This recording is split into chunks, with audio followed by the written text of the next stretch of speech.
نحمده ونصلي ونسلم على سيدنا ومولانا محمد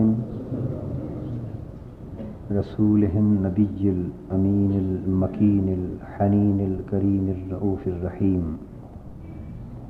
أما بعد، أعوذ بالله من الشيطان الرجيم. بسم الله الرحمن الرحيم. سبحان الذي أسرى بعبده ليلا من المسجد الحرام إلى المسجد الأقصى الذي باركنا حوله لنريه من آياتنا إنه هو السميع البصير. صدق الله مولانا العظيم.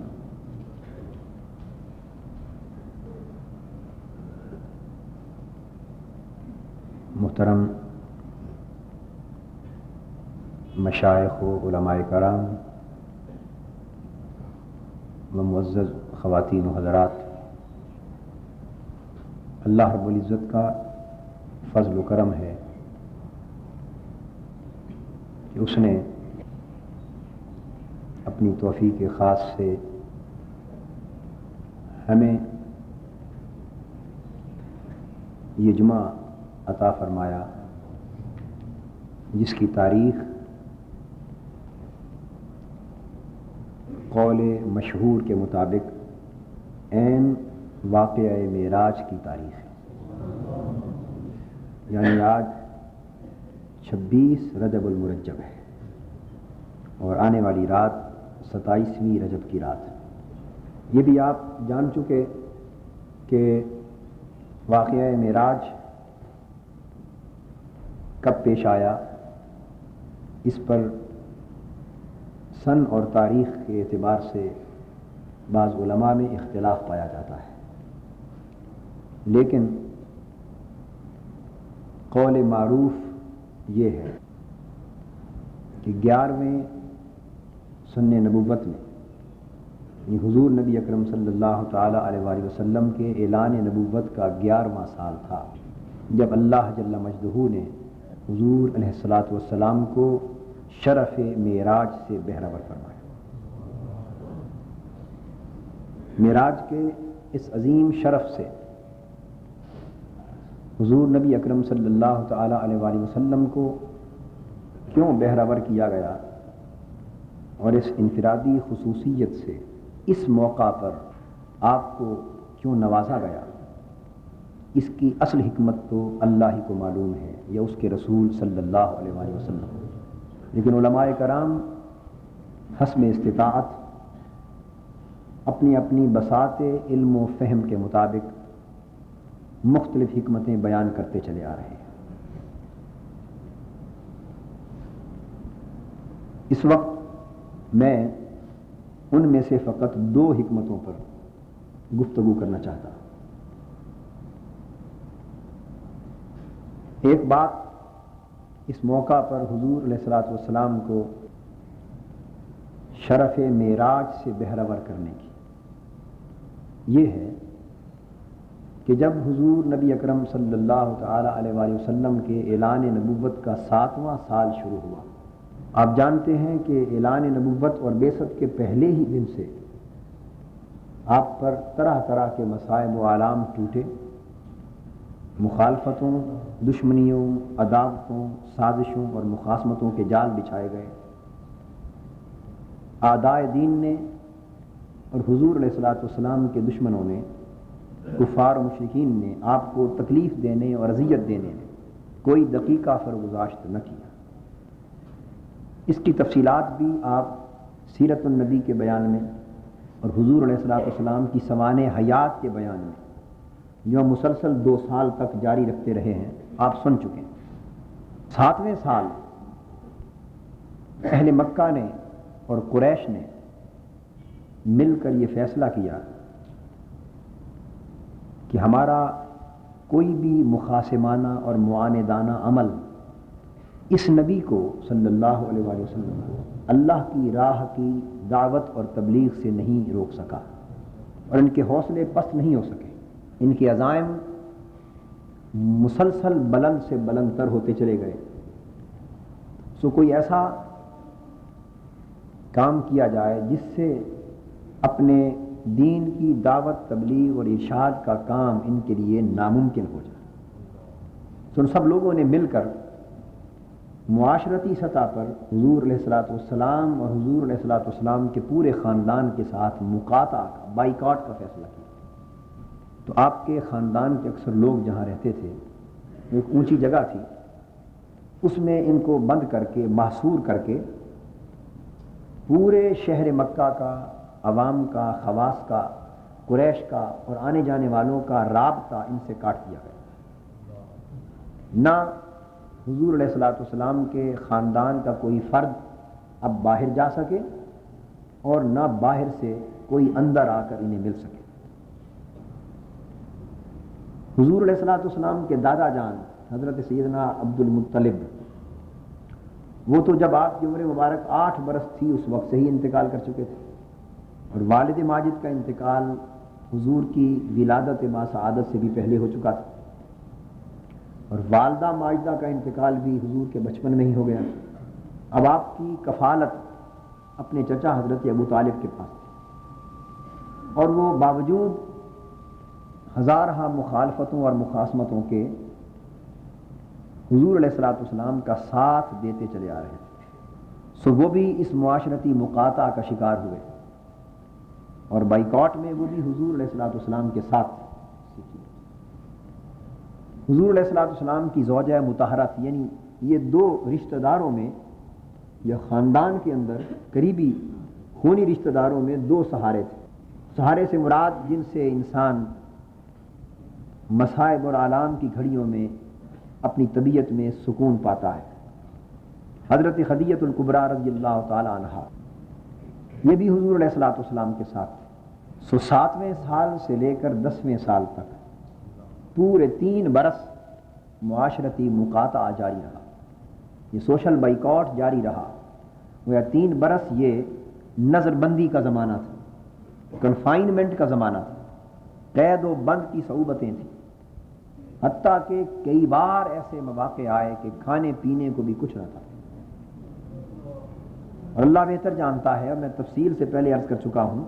کہ کیا کچھ کھا کر اور پیس پیس کر گزارا ہوتا ہے۔ 3 سال بسر ہو جانے کے بعد خود بخود کفار و مشرکین اور قریش مکہ اپنے معاہدے کو ناکام ہو کر، نامراد ہو کر توڑنے پر مجبور ہو گئے، اور معاہدہ انہوں نے صحن کعبہ میں ٹانک دیا تھا، لٹکا دیا تھا۔ خیر وہ اپنے منصوبے میں ناکام ہو گئے، نامراد ہو گئے، اور حضور علیہ الصلوۃ والسلام بالآخر 3 سال کے بائیکاٹ کے بعد باہر تشریف لائے۔ اب آپ دیکھتے ہیں کہ شہر والوں نے تو علاقہ پہلے سے ہی توڑ لیا تھا، اب رہ گئے تھے معدود چند افراد جو حضور علیہ الصلوۃ والسلام کے بہت قریبی تھے۔ ان میں آپ کے چچا حضرت ابو طالب اور حضور کی زوجہ مطہرہ حضرت خدیجہ الکبریٰ رضی اللہ تعالیٰ عنہ۔ جب حضور صلی اللہ علیہ وآلہ وسلم باہر تشریف لائے تو اسی سال یعنی 10ویں سال ان دونوں کا بھی وصال ہو گیا، حضور کے چچا کا بھی انتقال ہو گیا اور حضرت خدیجہ الکبریٰ رضی اللہ تعالیٰ عنہ کا بھی وصال ہو گیا۔ اب یہ دو دنیاوی اعتبار سے جو باہر انسانی زندگی کی سطح پر ظاہری سہارے تھے، یہ بھی جاتے رہے، تو معاشرے کے لوگوں نے بھی، یعنی اللہ کے دین کی دعوت اور تبلیغ کی پاداش میں معاشرے کے لوگوں نے بھی علاقہ توڑ لیا، اور یہ جو خون کے قریبی رشتے تھے جو طبیعت کے لیے ظاہراً سہارا بنتے تھے، یہ بھی دنیا سے چل بسے، اور آقا کے قلب انور پر ایک حزن اور ملال کی کیفیت رہنے لگی۔ چنانچہ یہ جب 10واں سال آیا اور 11واں سال شروع ہوا، حضور کے سیرت نگار اس کو عام الحزن سے تعبیر کرتے ہیں، یعنی یہ حضور علیہ السلام کے لیے غم کا سال تھا۔ کیا تھا؟ غم و اندوہ کا سال تھا۔ آقا کا قلب انور کچھ ملول رہنے لگا، کچھ رنجیدہ رہنے لگا، دل میں جب یہ ملال آ گیا اور بتقاضائے بشریت، آپ ذرا سوچیے، ان حالات کا اندازہ کیجئے جب ہر طرف مخالفت ہو، ہر طرف دشمنی ہو، خاندان کے لوگ دشمن ہو، محلے دار دشمن ہو، شہر کے لوگ دشمن ہوں، اور جو انہیں چھوڑ کر اسلام قبول کرے وہ بھی انہی دشمنیوں کی بھینٹ چڑھ جائے، وہ بھی مصائب و آلام کا شکار ہو، لیکن ثابت قدم رہ کر حضور کا علیہ الصلوۃ والسلام کا ساتھ دیتے رہے۔ اور جب کبھی ایسی نوبت آتی، کفار مشرکین اجتماعی طور پر حضور علیہ الصلوۃ والسلام پر حملہ آور ہونے کے لیے، آپ کے خلاف کسی سخت اقدام کے لیے سوچ بچار کرتے، تو حضرت ابو طالب کے ہوتے ہوئے، چونکہ انہوں نے ابھی ظاہراً مذہب اپنا آبائی نہیں چھوڑا تھا اور ظاہراً برملا کلمہ نہیں پڑھا تھا، اس لیے ان کا ایک گناہ تعلق ادھر بھی تھا مذہبی تعلق کی وجہ سے، اور ایک تعلق حضور کے ساتھ محبت کا ادھر بھی تھا، تو گویا وہ باہم رابطے کی حیثیت رکھتے تھے۔ تو جب کسی سخت کارروائی اور اقدام کی نوبت آنے لگتی تو وہ حضرت ابو طالب سے رابطہ کرتے، اور یہ درمیان میں آقا دو جہاں صلی اللہ علیہ وسلم کے لیے ڈھال بن جاتے۔ ایسے مواقع آئے، انہوں نے دھمکی آمیز لہجے میں اجتماعی طور پر اجتماعی قوت کا مظاہرہ کرنے کا اظہار کیا۔ حضرت ابو طالب کو کہا کہ آپ اپنے بھتیجے کو روکیں۔ ایک دو مواقع ایسے آئے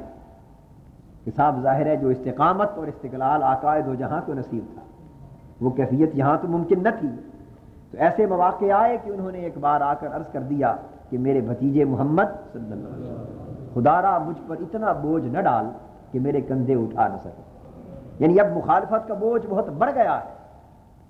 اس پر آقا دو جہاں مسکرا پڑے، تو میں نے لگے چچا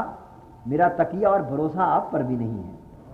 اگر آپ بھی حوصلہ ہار جائیں گے تو محمد کا حوصلہ پھر بھی قائم رہے گا صلی اللہ علیہ وسلم، میں تو پھر بھی اپنی راہ پر گامزن ہوں۔ لیکن باوجود اس کے ظاہراً یہ ڈھال تھے، مخالفتوں اور مخاصمتوں میں بچاؤ کی حیثیت رکھتے تھے۔ اب اندازہ کریں اس ماحول کا اور اس کے اندر پیدا ہونے والی صورتحال کا کیا عالم ہوگا کہ ایسے میں حضور علیہ الصلوۃ والسلام کی طبیعت مقدسہ میں کتنا رنج و ملا، پھر مالی اعانت وہ تھی ظاہری سیاسی اعتبار سے،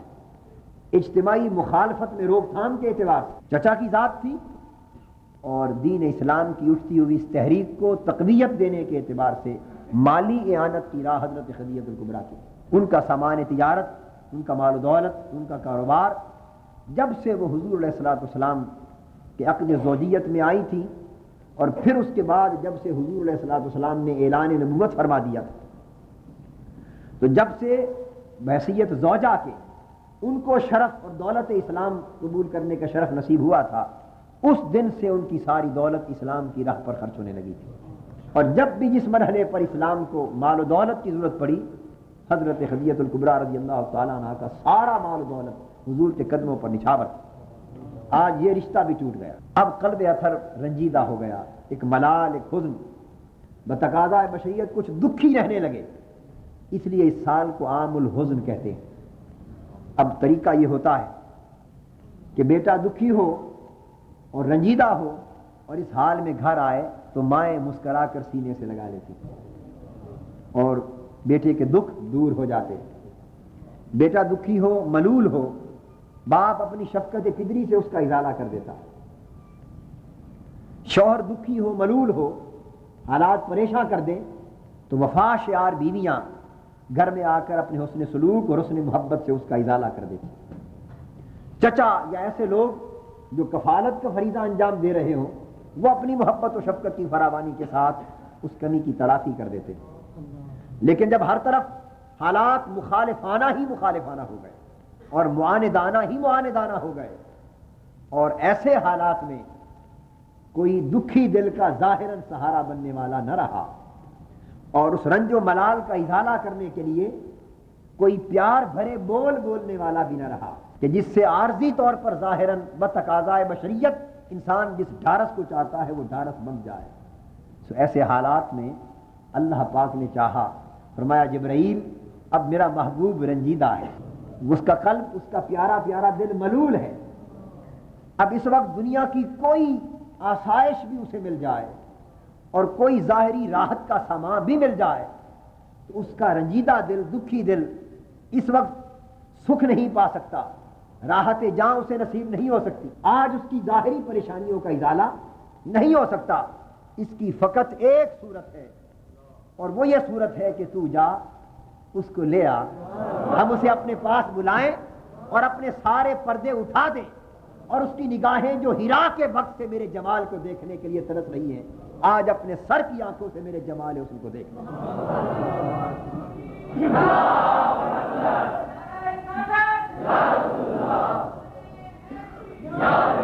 جب وہ مقام کعبہ قوسین او ادنا پر آ کر بے نقاب میرے جلوہ حسن کا نظارہ کرے گا تو اسے سارے کے سارے غم بھول جائیں کہ رنج و ملال جتنے ہی کیوں نہ ہوں، دکھ اور پریشانیاں جتنی ہی کیوں نہ ہوں،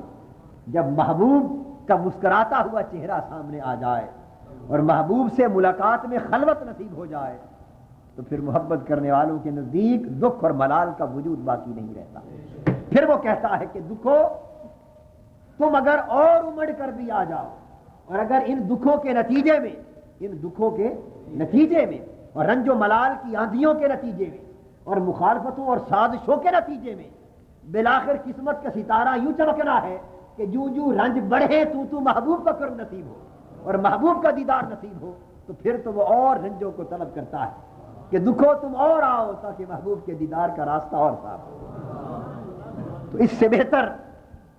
اور کوئی موقع نہ تھا کہ اللہ پاک محبوب کو اپنی بارگاہ میں بلا کر اپنے لطف و کرم سے نوازتے اور یہ فرماتے کہ محبوب یہ تو 4 قسموں کے رشتے تھے، یہ دنیا کے ظاہری ماحول تھے، اگر یہاں مخالفت بڑھ گئی تو کیا ہے، ذرا اوپر آ کر دیکھ، اس کی تو حیثیت ہی کچھ نہیں، یہ سارا کچھ تیرے لیے ہے، یہ سارا کچھ تیرے لیے۔ یہ تو ایک باعث، تو یہ سفر معراج حضور علیہ الصلوۃ والسلام کی ذاتی دلجوئی کے لیے، خلاصہ کیا نکلا،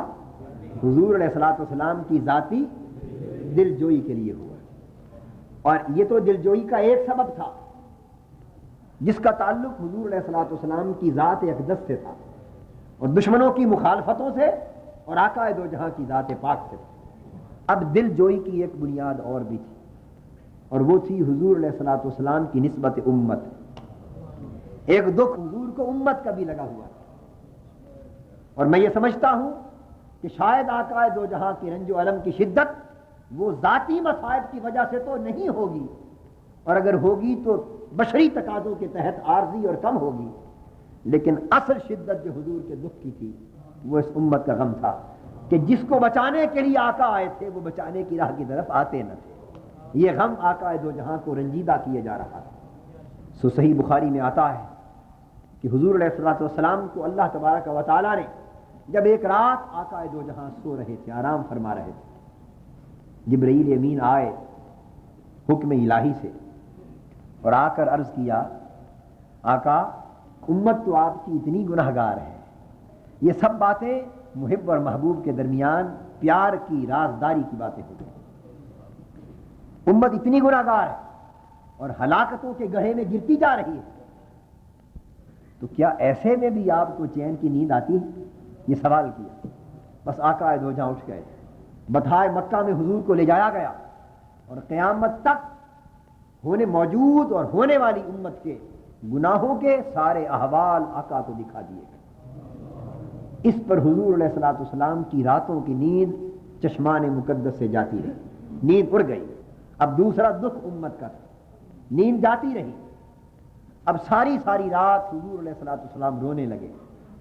اور اٹھ کر اللہ کی بارگاہ میں عبادت کرنے لگے، آہوزاری کرنے لگے۔ رات ساری بیت جاتی اور حضور اپنی امت کے لیے روتے رہتے، دن بھر امت کو دعوت الی الحق دیتے، اللہ کی طرف ان کو بلاتے اور 7 پتھر کھاتے، دن بھر انہیں ان کی نجات اور فلاح کی راہ کی طرف بلاتے، بلاوا دیتے اور 7 تانا زنی ہوتی۔ دن تو اس طرح بیت جاتا اور جب رات ڈھلتی تو اللہ کے حضور حاضر ہو کر ساری رات اس امت کے غم میں رونا شروع کرتے اور اللہ کی بارگاہ میں امت کے لیے معافیاں طلب کرتے اور ہدایت کی دعا کرتے۔ جب حضور علیہ الصلوۃ والسلام کی یہ مشقت امت کی محبت میں اور امت کے غم میں، عبادت میں یہ مشقت اتنی بڑھ گئی اور ساری رات کا رونا اور کھڑے ہو کر عبادت میں مصروف رہنا حضور علیہ الصلوۃ والسلام کا اتنا بڑھ گیا تو صحیح بخاری میں آتا ہے حتیٰ تورمت قدماہ اوساقا، اتنا بڑھ گیا ساری رات آقا کا کھڑے ہو کے رونا اور عبادت کرنا کہ حدیث پاک میں آتا ہے کہ حضور کے قدم مبارک ان پر ورم رہنے لگا، وہ سوج گئے، حتیٰ کہ پنڈلیاں بھی سوج گئیں، قدم مبارک بھی سوج گئے، پنڈلیاں بھی سوج گئیں۔ جب حالت یہ ہو گئی اس وقت اللہ پاک نے فرمایا جبرائیل ہم محبوب کی اتنی مشقت برداشت نہیں کرتے۔ حکم آیا، سورہ مزمل کی آیت نازل کی، فرمایا یا ایھا المزمل قم اللیل الا قلیلا، میرے محبوب اے امت کے غم کی چادر اوڑھ کر ساری رات کھڑے ہونے والے، اے امت کی محبت کی چادر اوڑھ کر ساری رات کھڑے ہونے والے، اٹھا کر رات کو اٹھا کر قم اللیل، رات کو قیام کیا کر، مگر اتنا نہ کر کہ تیرے پاؤں سوج جائیں، اتنا اٹھ کر مشقت نہ کر کہ تیری پیاری پیاری پنڈلیاں سوج جائیں، الا قلیلا، راتوں کو اٹھ مگر تھوڑا اٹھ، کچھ سو لیا کر کچھ جاگ لیا کر۔ کتنا فرق ہے، اور ساری ساری رات اور ساری ساری عمر جاگے تو تب بھی حق کے بندگی ادا نہیں ہوتا، اور اب چاہتا ہے ٹھیک ہے تم جاگو، بندے کا کام جاگنا ہے، جتنا جاگے گا اتنا درجہ بندگی کا بلند ہوگا۔ اور جہاں محبوبیت کا تعلق ہے، محبت کا تعلق، وہاں کیفیت ہے کہ محبوب خود جاگتا ہے، قدم پر ورم آتے ہیں تو رب کہتا ہے محبوب اور ہو تو بے شک جاگا کرے، لیکن تیرا ساری رات کا جاگنا دیکھا نہیں جاتا،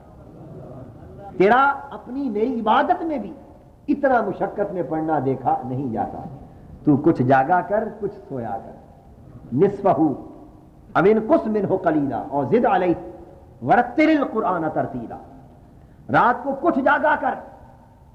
بہتر ہے آدھی رات جاگ لیا کر، آدھی رات آرام کر لیا۔ اب اس آیت کریمہ کے الفاظ پر توجہ کریں کہ یہ کیسے الفاظ ہیں، یہ سارے الفاظ محب اور محبوب کی باہمی گفتگو ہو رہی ہے،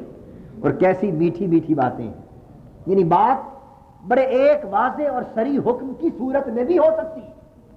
کہ محبوب اتنا جاگ۔ اس آیت کریمہ میں جو بیان ہوا اس کی حکمت سمجھنے کی ضرورت۔ اللہ پاک خالق قادر مطلق ہے، حاکم مطلق ہے، حکم دے سکتا ہے کہ اس قدر جاگ، بس بات ختم ہو گئی، آدھی رات جاگ یا تہائی رات جاگ یا 2/3 جاگ، کچھ سو، جتنا بھی رب چاہے وہ حکم دے سکتا ہے۔ کیا رب کو اپنے حکم کے لیے فیصلہ کرنے میں کوئی تعمل ہے؟ معاذ اللہ، استغفر اللہ۔ ہمیں تو تعمل ہوتا ہے نا کہ ہم ایک بات پر نہیں پہنچتے حتمی طور پر، تو کبھی یہ کہتے ہیں یا کہتے ہیں کہ چلو یہ یا یہ یا یہ، تو ہم یا کے ساتھ باتیں کر لیتے ہیں نا۔ کیوں کرتے ہیں؟ کہ ایک بات میں حتمیت نہیں ہوتی، قطعیت نہیں ہوتی، سو گنجائش نکال لیتے ہیں کہ چلو ایسا کر لو یا چلو ایسا کر لو یا ایسا کر لو۔ تو یہ جو ڈھیلا پن ہوتا ہے ہماری رائے میں، حتمیت میں، اس کی وجہ سے ہم کئی راستے بیان کر لیتے ہیں، لیکن اللہ پاک کا حکم تو اس تصور سے پاک ہے۔ وہ تو ایک ہی حتمی حکم دے سکتا ہے، اسے کون پوچھ سکتا ہے کہ تو یہ حکم دے اور یہ نہ دے؟ وہ چاہتا تو سیدھی بات کہہ دیتا کہ یہ تو ساری رات جاگ، اور اگر ساری رات نہیں تو فرماتا بھی آدھی رات جاگ اور آدھی رات سو۔ یہ حکم دیتا کہ 2/3 جاگ لیا کر محبوب، 1/3 سو لیا کر، یا فرماتا کہ 1/3 جاگ اور 2/3 سو۔ یعنی میں سمجھا یہ رہا ہوں کہ اللہ رب العزت کے لیے یہ بات اس کے حکم کے لیے قرینے مصلحت و حکمت ہے کہ وہ ایک ہی حکم دے اور یا کہہ کر مختلف صورتیں بیان نہ کرے، لیکن نہیں، بات اگر اس کی ہو تو وہ ایک حکم دے لے، لیکن یہاں تو ساری بات محبوب کے آرام کے لیے ہو رہی ہے۔ اس لیے فرمایا محبوب قم اللیل الا قلیلا، رات کو اٹھا کر لیکن تھوڑا اٹھا کر۔ اب تھوڑا کہہ کر کتنا اٹھ، یہ محبوب کی مرضی پر چھوڑ دیا۔ اللہ دوستو، قرآن کو سمجھنے کی کوشش کیا کرو، قرآن کو سمجھنے کی کوشش کیا کرو، اور اس نگاہ سے سمجھنے کی کوشش کیا کرو جس نگاہ سے رب محبوب کو دیکھتا ہے۔ وہ نگاہ مل تو نہیں سکتی کسی کو، اور اس کی کیفیت بھی سمجھ میں نہیں آ سکتی، لیکن کچھ خبر تو ہوتی ہے کہ محبت کی نگاہ کے تقاضے کیا ہوتے ہیں۔ سو نگاہ محبت کے تقاضوں سے قرآن کو تقا کرو، قرآن کو سمجھا کرو،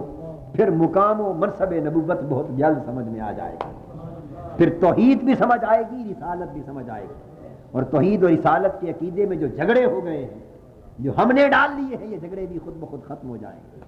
تو اپنی طرف سے حکم نہیں دیا کہ کتنا جاگ، فرمایا الا قلیلا، محبوب جاگ، تھوڑا جاگا کر، اور خالی تھوڑا کہہ دیا تاکہ محبوب یہ جاگنا بھی تیری مرضی پر رہے، تیری مرضی پر رہے۔ اب آگے صورتیں بھی بیان کی، یہ تو اللہ کا خیال ہے جو محبوب کا رکھتا ہے، لیکن حضور بھی تو چاہتے ہیں کہ میرے محبوب حقیقی تو حکم دے تاکہ جو کروں اس کی تعمیل میں کروں، تو اس کا بھی خیال رکھا، فرمایا نصفہ۔ اب دیکھیے کس طرح رب کی محبت اپنے تقاضے پورے کرتی ہے، فرمایا نصفہ، محبوب رات کو جاگ، تھوڑا جاگ، اور اگر تیری طبیعت چاہے کتنا جاگوں تو بے شک آدھی رات جاگ لیا کر، سبحان اللہ، نصفہ، بے شک آدھی رات جاگ لیا کر، اللہ اکبر۔ اور محبوب اگر کبھی طبیعت خراب ہو، طبیعت پر بوجھ ہو، تھکن زیادہ ہو، تو اب ان کچھ بھی ہو کلیلا، اس سے بھی کم کر لیا کر، اس سے بھی کم کر لیا کر۔ ہم آدھی رات کے لیے بھی مجبور نہیں کرتے، سبحان اللہ۔ آدھی رات پہلے فرمایا قلیلا، کچھ جاگا کر جتنا تیری طبیعت چاہے۔ آدھی رات کہہ دوں تو جس رات میرے محبوب کے جسم کو تھکن ہوگی تب بھی آدھی رات جاگے گا، جس رات بخار ہوگا تب بھی آدھی رات جاگے گا، جب بڑھاپا آئے گا اور جسم اثر میں وہ جوانی جیسی کیفیت ظاہر نہ رہے گی تب بھی آدھی رات جاگے گا، اور ہماری محبت کو گوارا نہ ہوگا۔ فرمایا آدھی رات جاگا کر، اور محبوب جب کبھی تھکن ہو، طبیعت پر بوجھ ہو یا علالت ہو یا آدھی رات کا جاگنا بھی مشکل ہو تو اب انقص منہ قلیلا، اس سے بھی کم کر لیا کر۔ اور کتنا کم، اس پر بھی پابندی نہیں لگائی، محبوب کم کر لیا کر، قلیلا کم کر لیا کر، کتنا، یہ بھی انحصار تیری طبیعت پر ہے، اس سے کچھ کم کر لیا کر، کتنا، تیری طبیعت جتنا چاہے،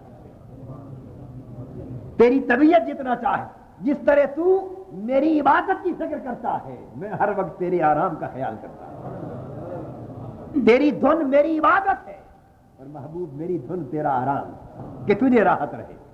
کہ بنایا جو سب کچھ تیرے لیے۔ اب انقص منہ قلیلا، تو محبوب اس سے کچھ کم کر لیا کر۔ اب دیکھیے ہے کوئی دنیا میں ایسا بندہ جس کے لیے رب بات کرے اور اتنی ڈھیلیں دے دے، اتنے راستے کھلے چھوڑ دے، ہر بات اسی کی طبیعت کے لیے کرے؟ کائنات میں کوئی ایسا طے کرے بندگی ہو سکتا ہے؟ یہ وہی ہے جو مرکز محبت الہی ہے۔ ہمیں آدھی رات میں سے بھی کم کر لیا کر، یہی حکم رہ گیا کہ آدھی رات جاگ، یا اس سے بھی کم کر لے تو کبھی میرا محبوب چاہے گا آدھی رات سے بھی زیادہ جاگنا، کبھی محبوب چاہے گا کہ آدھی رات سے بھی زیادہ جاگوں، اور اگر نصف کا حکم رہا تو پھر بھی زیادہ نہ جاگ سکے گا کہ حکم کی خلاف ورزی ہوگی، اور اگر نصف سے کم کر لے یہ حکم رہا پھر بھی زیادہ نہ جاگ سکے گا کہ حکم کی خلاف ورزی ہوگی، تو فرمایا محبوب دوسری طرح بھی دے دیتے ہیں، اور زد علیہ، اور اگر زیادہ جاگنے کو طبیعت چاہے تو زیادہ جاگ لیا کر، محض تھوڑا جاگنا ہو تو تھوڑا جاگ، آدھی رات جاگنا ہو تو آدھا جاگ، آدھی رات سے بھی کم جاگنا ہو تہائی تو تہائی جاگ، 2/3 جاگنا ہو تو 2/3 جاگ۔ محبوب رات ساری ہے، میں جاگ رہا ہوں، جتنا جاگتے اس سے ہم کا نام ہو جائے۔ نعرہ تکبیر، نعرہ رسالت، ورتل القرآن ترتیلا، اور قرآن کو ٹھہر ٹھہر کے پڑھ، لذت لے لے کے پڑھ، تاکہ پتہ چلے کہ محبوب کا کلام محبوب دہرا رہا ہے۔ اس میں ایک لطیف نکتہ ہے، رتل القرآن ترتیلا، یہ حکم تو پھر حضور کا احسان مند ہو قاری کہ حضور کی وساطت سے یہ ترتیل نصیب ہو گئی، لیکن ترتیل آئی کیوں؟ ترتیل یہ محبوب کو حسن تکلم عطا کیا جا رہا ہے، محبوب کو حسن تکلم ادا کیا جا رہا ہے کہ محبوب قرآن پڑھ اور ٹھہر ٹھہر کر اتنا پیارا پڑھ کہ تو پڑھے تو میرے کلام سے تجھے لذت ملے، اور تو ترتیل سے پڑھے تو تیرے پڑھنے سے مجھے لذت ملے، تیرے پڑھنے سے مجھے مزہ آئے۔ رب مزوں اور لذتوں سے پاک ہے، لیکن جس طرح وہ محبت کرتا ہے اس طرح محبت کے تقاضے بھی ہوتے ہیں۔ اس طرح ترتیل سے ٹھہر ٹھہر کر جم جم کر قرآن پڑھ، کہ میں بھی سنوں کہ میرا محبوب قرآن پڑھ رہا ہے۔ تو جس طرح حضور اللہ کے سامنے ہیں، اللہ محبوب کا سامنے ہے۔ تو اب اندازہ فرمائیے کہ جب قدم مبارک متورم ہو گئے تو دیکھا نہ گیا، اور فرمایا محبوب ساری رات نہ جاگ، ایسا کر لے، ایسا کر لے، اور اتنا کرنے سے بھی تیری امت کی بخشش ہو جائے، اتنا کرنے سے بھی امت کی بخشش۔ اب حدیث پاک میں آتا ہے کہ رات ساری جاگتے تھے امت کے غم میں، اور اللہ نے ساری رات جاگنے سے بھی روک دیا۔ اب اتنی بات تو سمجھ میں آ گئی کہ ساری رات جاگے بغیر بھی رب میری امت کے حق میں کرم کر دے گا، لیکن حدیث میں آتا ہے کہ حضور علیہ الصلوۃ والسلام فرماتے ہیں کہ طبیعت پر پھر یہ رنج رہنے لگا، پھر یہ رنج رہنے لگا کہ اللہ نے میری امت کی معافی کی صورت بھی کی اور ساری رات بھی کھڑا ہونے سے منع کر دیا۔ پھر امت کا خیال غالب رہنے لگا راتوں کو، اور امت کے خیال میں پھر راتوں کی نیند جاتی رہی۔ اس آیت کریمہ کے بعد حضور نے جاگنا کم کر دی، سونا شروع کر دیا، لیکن حدیث میں آتا ہے کہ سوتے اور سوتے بھی امت ہی کا غم سوچتے رہے۔ پہلے جاگتے تھے غم کے لیے، اب سونے کا حکم آ گیا، لیکن سوتے بھی حضور کو امت کا غم رہتا، امت ہی کی فکر رہتی۔ جب امت کی فکر اتنی دامن گیر ہو گئی تو اللہ پاک نے فرمایا جبرائیل، ہم نے تو چاہا تھا کہ محبوب ساری رات کی مشقتوں سے بچے، اب ساری رات کا اٹھنا تو روک دیا، لیکن امت کے غم میں تو پھر بھی جاگتا رہتا ہے، نیند تو پھر بھی نہیں آتی۔ جبرائیل جا اسے امت کی بخشش کا مژدہ جاں فضا سنا دے، محبوب امت سے مطمئن ہوگا۔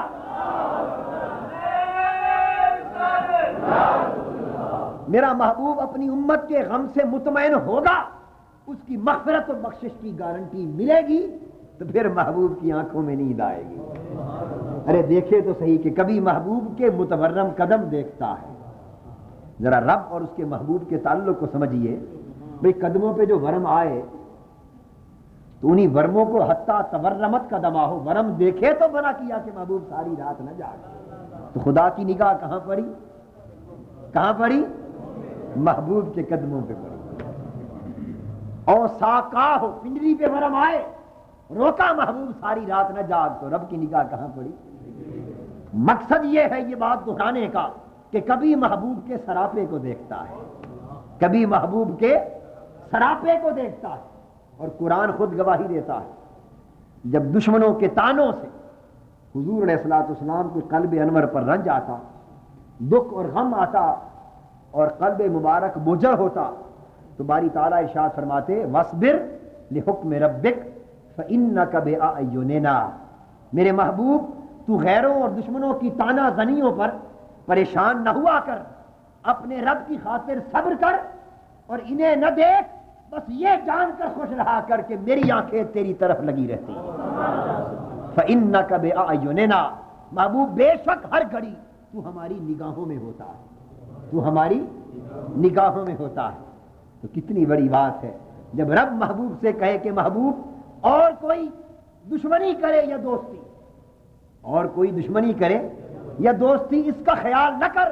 دیکھ ان دشمنیوں کے نتیجے میں میرا کرم تجھ پر کتنا ہے کہ وہ دشمنی کرتے ہیں، زمانہ نادانی میں نگاہیں پھیرتا ہے، اور میری نگاہیں تجھ پر ٹکتی چلی جا رہی ہیں۔ فَإِنَّكَ بِأَعْیُنِنَا، تو ہر وقت ہماری آنکھوں میں ہے، ہر وقت ہماری نگاہوں میں ہے۔ یعنی گویا زبان حال سے جب یہ خبر مل جائے کہ تو ہر وقت ہماری آنکھوں میں ہے، تو دل یہ کیوں نہ کہے کہ مجھے اس کا غم نہیں ہے کہ بدل گیا زمانہ، مجھے اس کا غم نہیں ہے کہ بدل گیا زمانہ، میری زندگی ہے تم سے کہیں تم بدل نہ جاؤ۔ بات ہے محبوب جب ہم تیرے ساتھ ہیں، کوئی ساتھ چلے یا نہ چلے اس سے کیا فرق پڑتا ہے۔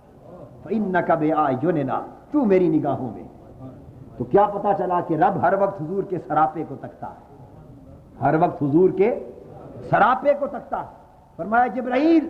اس وقت سراپا بے آرام تھا، ہم نے روکا، اب محبوب کی نگاہیں بے آرام ہیں۔ اب محبوب سوتا تو ہے، لیکن کیا فائدہ اس سونے کا جس میں نیند نہ آئے، وہ امت کے لیے پھر دکھی رہتا ہے۔ جا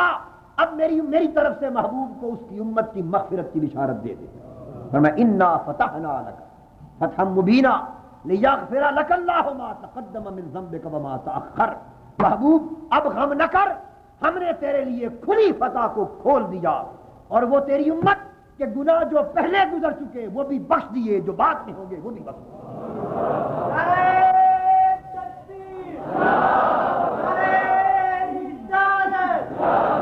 لیغفر لک اللہ ما تقدم من ذنبک وما تأخر،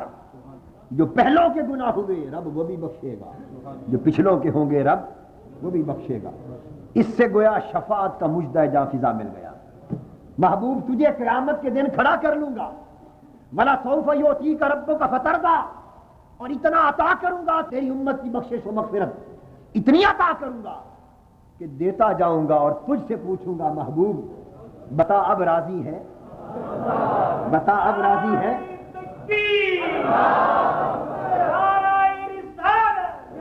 اور قیامت اور شان کرم سلسلہ کرم جاری رہے گا، اس وقت تک جاری رہے گا جب محبوب تو خود اپنی زبان سے نہ کہہ دے گا باری تعالیٰ اب میں راضی ہو گیا۔ تو جب بات ہی تیری رضا پہ ختم کر دی، اب سوتا کیوں نہیں، اب سو جا۔ اللہ محبوب جب سارا قصہ تیری رضا پر منحصر ہو گیا اور بات بھی تیری رضا اور تیری مرضی پر چھوڑ دی اور یہ ضمانت دے دی، تو محبوب اب سو جا، ہم تو تیرا سونا دیکھنا چاہتے ہیں، ہم چاہتے ہیں کہ تو آرام کر۔ تو حضور علیہ الصلوۃ والسلام کو اب آرام کا حکم مل گیا، امت کی مغفرت و بخشش کا مژدہ جہاں فضا مل گیا، شفاعت کا جھنڈا عقائد و جہاں کو مل گیا، اور حکم آ گیا محبوب اب بات جب تیری شفاعت پر ختم ہو گئی، جس کو گناہ کا چھوٹی موٹی سزا لینا ہے وہ لے لے گا، عذاب و عقاب کی صورتوں میں سے جس نے گزرنا ہے، اپنے اپنے کیے کا جو پھل جس نے پانا ہے وہ پا لے گا، لیکن محبوب فکر نہ کر، ایک شخص بھی ایسا نہ رہے گا کہ ہوگا تیری امت میں اور جنت میں نہ جائے، بالآخر سب کو بھیجنا ہوگا تاکہ عدل کا نظام بھی قائم رہے، عدل کا نظام بھی قائم رہے اور فضل کا نظام بھی بپا ہو، عدل بھی ہو اور فضل بھی ہو۔ سو حضور علیہ الصلوۃ والسلام سونے لگے، حضور سونے لگے، قربان جائیں آقا آپ کی عظمتوں پر کہ ادھر اللہ کا محبوب کے لیے سوچنا بھی دیکھو اور محبوب کا رب کے لیے سوچنا بھی دیکھو۔ اب یہ دوسرا مرحلہ تھا، گزر گیا۔ پہلے غم میں جاگتے تھے، ساری رات کھڑے ہوتے تھے، رب نے روک دیا، اب غم میں سوتے بھی جاگتے تھے، اب بھی رب نے روک دیا، فرمایا محبوب تیری شفاعت و رضا پر بات ٹھہری۔ اب کیا ہوا، امت سے خوش ہوئے، مطمئن ہوئے امت کی طرف سے، اب رب کی شکر گزاری میں رونے لگے، اب شکر گزاری میں رونے لگے کہ مولا شکر گزار ہوں تیرا کہ تم نے اتنا کرم کیا میری امت پر۔ اب امت کی بخشش و مغفرت کی خبر سن کر اب شکر گزاری میں رونے لگے، اور شکر گزاری میں ایسا روئے کہ نیند پھر جاتی رہی، نیند پھر جاتی رہی۔ اب رب کا شکر ادا ہو رہا ہے، محبوب تو نے میری امت کو بخش دیا۔ اب محبوب رب کا شکر ادا کر رہا ہے، جب رب کا شکر ادا کر رہا ہے تو آقا پھر کھڑے ہو جاتے ہیں اور قرآن کو کثرت کے ساتھ پڑھتے ہیں رب کے شکر میں۔ اب صحابہ پوچھتے ہیں، حدیث پاک میں آتا ہے حضور اللہ نے آپ کو تو امت کی بخشش کا بھی مژدہ سنا دیا، آپ خود ہی معصوم ہیں، اب پھر ساری رات کھڑے ہونا رونا اس کی ضرورت کیا ہے؟ فرمایا افلا اکون عبدا شکورا، رب نے اتنا کرم کیا ہے تو میں اس کا شکر گزار بندہ بھی نہ بنوں، شکر بھی ادا نہ کروں؟ اب جو راتوں کو نیند نہیں آتی ہے شکر گزاری میں نہیں آتی، شکر ادا کرتا رہتا ہوں۔ رب نے کہا جبرائیل بات تو گھوم پھر کے وہیں آ گئی، اللہ یعنی جبرائیل امین بھی سوچتے ہوں گے کہ جس کے لیے جتنے جتن کیے بات پھر وہیں آ گئی، یعنی محبوب پھر جاگ رہا ہے۔ ارے محبوب سوئے کیسے؟ جب لگی ہو تو آنکھ نہیں لگتی، جب لگی ہو یعنی دل لگ جائے تو آنکھ نہیں لگتی، اور آنکھ تبھی لگتی ہے جب دل نہیں لگتا، دل لگے ہوں تو آنکھیں کہاں سے لگیں؟ اس لیے پھر جبرائیل امین کو آواز آ، جبرائیل پھر جائے، محبوب پھر میری شکر گزاری میں جاگتا ہے، وہ ساری رات پھر قرآن پڑھتا ہے، پھر جاگتا ہے، دوبارہ جا۔ عرض کیا کیا جا کے کہوں؟ فرمایا جبرائیل اب جا کے یہ کہہ دے طٰہٰ ما انزلنا علیک القرآن لتشقیٰ، اے طٰہٰ تو پھر ساری رات جاگتا ہے، میں نے قرآن تجھ پر اس لیے تو نہیں اتارا کہ تو مشقت میں پڑ جائے، قرآن اس لیے تو نہیں اتارا کہ تو مشقت میں پڑ جائے، آرام کیا کر۔ اور خطاب کیا طٰہٰ کے لقب سے، خطاب کیا طٰہٰ کے لقب سے۔ طٰہٰ کا لفظ بحساب ابجد، ابجد کے عدد کے حساب سے طٰہٰ کے 14 عدد ہیں، طٰہٰ کے 14 عدد ہیں بحساب ابجد۔ تو طٰہٰ میں اشارہ کیا، اے میرے 14 طبقوں کے مالک، اے میرے 14 طبقوں کی زینت، یہ سارے تیرے لیے ہیں، تو کچھ آرام کر، اتنا پریشان نہ ہو، اتنا غمزدہ نہ ہو، اتنا رنجیدہ نہ ہو۔ اور چونکہ فرمایا محبوب 14 طبق تیرے لیے، سب کچھ تیرے لیے، تو کیوں رنجیدہ ہوتا ہے، اتنے دکھ اتنی مشقتیں کیوں اٹھاتا ہے؟ حضور کے قلب انور کو یہ کہہ کر سکون دیا اور ساتھ فرمایا کہ محبوب اب بات تجھے آرام سے سلانے کی، اب بات نہیں بنے گی، اس کا راستہ صرف یہ ہے کہ تجھے اب اپنے سفر پہ بلایا جائے اور سارے 14 طبق دکھائے جائیں اور اپنی بارگاہ میں بلا کر تجھے تیری امت کی بخشش کا رنگ بھی دکھایا جائے اور تجھے سلامتی کا تاج پہنا کر بھیجا جائے، تاکہ تیری زندگی ساری راحت و سکون سے بسر۔ ادھر ذاتی دلجوئی مقصود تھی، ادھر امت کی خاطر دلجوئی مقصود تھی۔ سرات کو جب حضور سو گئے تو بلایا جبرائیل امین کے ذریعے اپنے پاس بلا کر، جب اللہ کی بارگاہ میں پہنچے، کعبہ قوسین ادنیٰ کے مقام پر پردے اٹھا دیے گئے، جب خلوت گاہ الوہیت میں محبوب پہنچا تو محبوب مہمان تھا، رب میزبان تھا، اور طریقہ ہے کہ مہمان کچھ نہ کچھ لے کر جاتا ہے، سو حضور بھی لے کر گئے۔ عرض کیا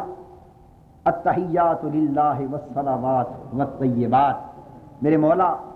جتنی قولی عبادتیں ہیں وہ بھی تیری بارگاہ میں لایا ہوں، جتنی بدنی عبادتیں ہیں وہ بھی لایا ہوں، جتنی مالی بندگیاں ہیں وہ بھی لایا ہوں، یعنی بندگی کی ساری پونجی تیری بارگاہ میں لایا، قبول کر لے۔ میزبان نے جواب دیا محبوب تیرا آنا بھی قبول اور تیرا یہ سب کچھ لانا بھی قبول، اب مجھ سے بھی تحفہ لے لے۔ فرمایا السلام علیک ایھا النبی ورحمۃ اللہ وبرکاتہ،